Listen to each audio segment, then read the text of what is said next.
Assalamualaikum guys. Jumpa lagi dengan Dr. Irsad Sadri, spesialis mata. Terima kasih sudah menonton channel saya. Sekarang kita akan bicara seputar operasi katarak. Sebelumnya saya akan terangkan beberapa teknik operasi katarak. Pertama, kita katakan sebagai konvensional operasi katarak. Kemudian manual small incision katarak surgery. Kemudian phacoemulsifikasi. Kemudian femtosecond laser katarak surgery. Nanti kita akan lebih banyak membandingkan dua teknik yang sering digunakan sekarang, manual small incision cataract surgery dan phacoemulsifikasi cataract surgery. Apakah konvensional operasi katarak masih digunakan? Masih. Kadang-kadang operasi yang sedang berjalan dengan teknik manual small incision atau phacoemulsifikasi kadang-kadang bisa beralih menjadi konvensional, tergantung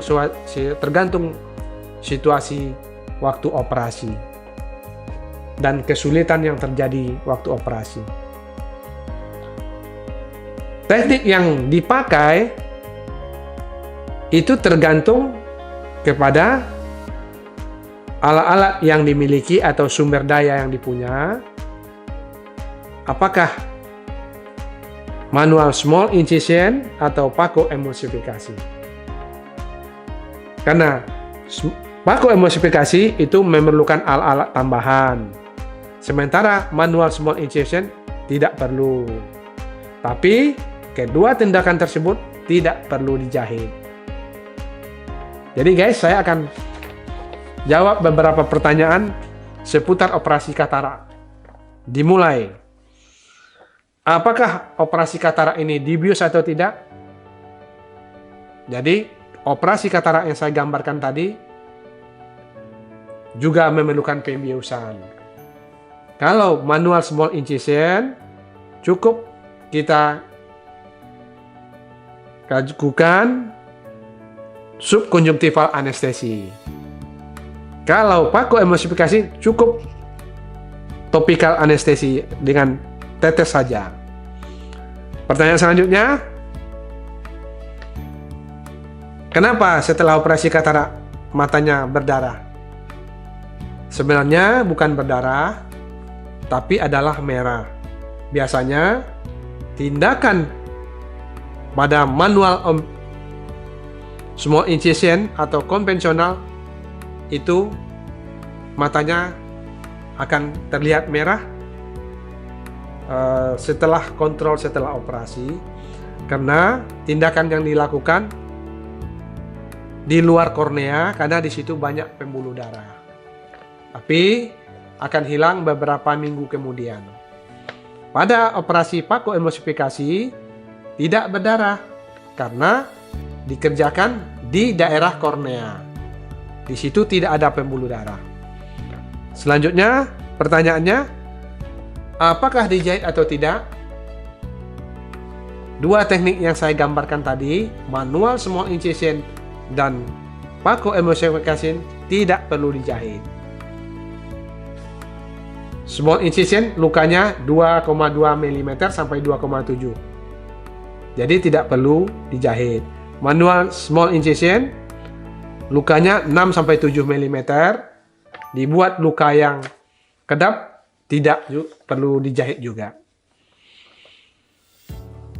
Apakah lensa yang sudah dibersihkan atau lensa yang sudah dikeluarkan perlu dilakukan memasukkan lensa pengganti? Ya, kita katakan sebagai intraocular lens. Baik teknik manual small incision dan phacoemulsifikasi bisa mengganti dengan lensa tanam yang kita katakan intraocular lens. Dengan tempatnya sama yang kita katakan di kantong lensa.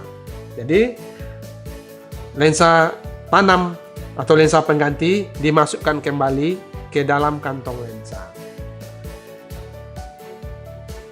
Pertanyaan juga selanjutnya, apakah setelah operasi katarak bisa terjadi katarak kembali?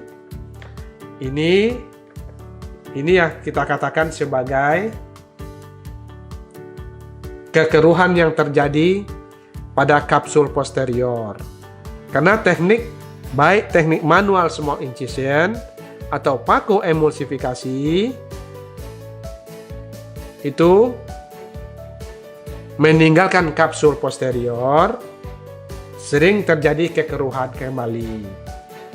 Kalau terjadi kekeruhan kembali, biasanya kita akan melakukan apa yang dikatakan sebagai kapsulotomi menggunakan laser, yang dikatakan sebagai yak laser. Jadi tidak operasi lagi, cukup menggunakan laser saja. Selanjutnya juga masih ada pertanyaan bagaimana untuk mencegah terjadinya katarak. Kita paham dulu guys bahwa lensa mata kita tidak ada pembuluh darah. Lensa memperoleh makanan dari bagian depan lensa atau dari kamera okuli anterior dan dari belakang lensa. Jadi diyakini kalau kita mengkonsumsi vitamin atau buah-buahan yang banyak mengandung vitamin C dan E itu dapat mencegah atau memperlambat terjadinya katarak, mencegah terjadi proses degenerasi. Demikian guys, terima kasih sudah menyaksikan channel saya. Jangan lupa like, share, subscribe, dan tekan tombol loncengnya. Saksikan terus guys pada channel berikutnya. Terima kasih. Wassalamualaikum warahmatullahi wabarakatuh.